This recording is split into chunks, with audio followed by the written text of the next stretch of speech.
How to draw an isometric shade. First, setting your canvas.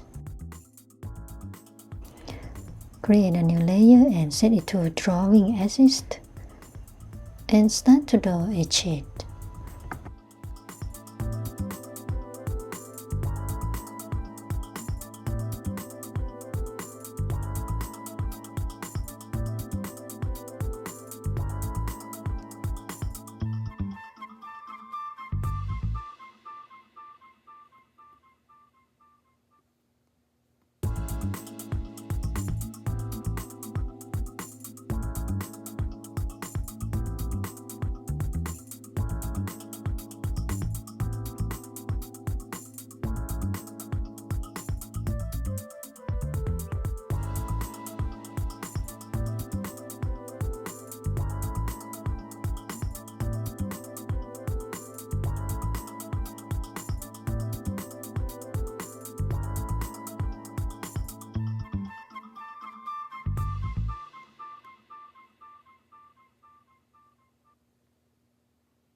It's done.